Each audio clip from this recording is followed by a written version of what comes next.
ভাইয়া কি হলো বললাম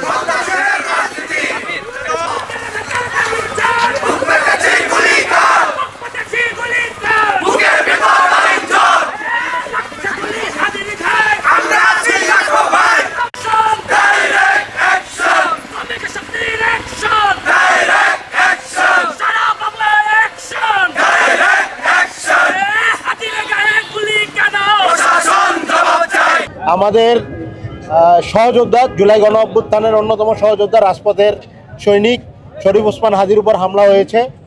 শরীফ ওসমান হাদি তার নির্বাচনী আসনে গণসংযোগকালে তার উপর হামলা হয়েছে এবং উনি খুবই ক্রিটিক্যাল অবস্থায় হাসপাতালে আছেন। আমাদের জানা মতে ওনার একটা অপারেশন সম্পন্ন হয়েছে, কিন্তু তারপরে অবস্থা অপরিবর্তনশীল এবং তাকে এভার কেয়ার হসপিটালে প্রেরণ করা হচ্ছে।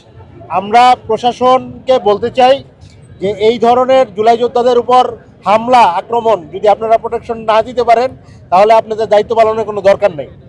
কারণ এই গণ অভ্যুত্থানের পরেও একটা নির্বাচনের তফসিল ঘোষণার প্রথম দিনেই বা পরবর্তী দিনেই যদি একজন প্রার্থীর এইভাবে হেডশট ইনজুরি হয় রাজপথে প্রকাশ্যে দিবালোকে, তাহলে এই দেশে তো নির্বাচন পরে আগে হচ্ছে এই সরকারের আইন শৃঙ্খলার কী অবস্থা ওইটা নিয়ে আগে আমাদের নিশ্চিত করতে হবে।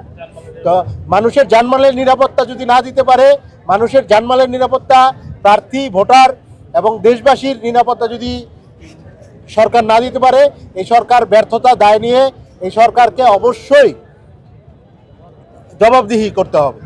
এবং আমরা মনে করি অনতিবিলম্বে যারা এই হামলায় জড়িত তাদেরকে গ্রেপ্তার এবং কারা এই হামলায় ইন্ধন দিয়েছেন পুরো জিনিসটা খতিয়ে দেখতে হবে এবং ভবিষ্যতেও যাতে বাংলাদেশের কোনো নাগরিকের উপর এবং বিশেষ করে জুলাই গণ অভ্যুত্থানের নেতৃত্বদানকারী শক্তির উপর কোনো ধরনের হামলার ঘটনা না ঘটে এই প্রোটেকশনের দায় সরকারকেই নিতে হবে। আর আমরা আমাদের ভাই শরীফ ওসমান হাদির দ্রুত আরোগ্য কামনা করছি। আমরা মনে করি যে আসলে জুলাই গণ অভ্যুত্থানের পক্ষের যারা শক্তি ভিন্ন মত থাকলেও ভিন্ন দল থাকলেও সবার আমাদের বাংলাদেশের প্রশ্নে ঐক্যবদ্ধ থাকতে হবে, না হলে আবার ফ্যাসিস্টরা মাথা চেরা দেওয়ার চেষ্টা করবে। হাদির জন্য রাজপথে আছি, আমরা বিক্ষোভ মিছিল করছি।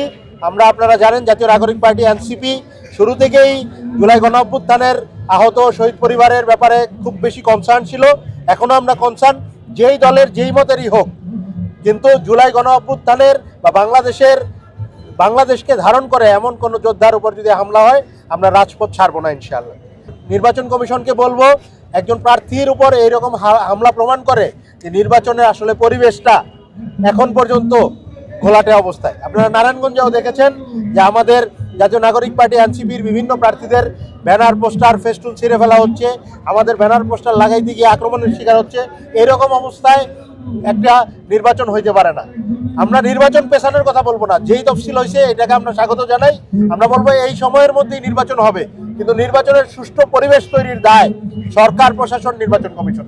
আমরা হাদির জন্য আরোগ্য কামনা করি এবং এই হাদির ওপর হামলাকারীদের শাস্তির দাবিতে আজকে আমাদের বিক্ষোভ মিছিল অনুষ্ঠিত হবে।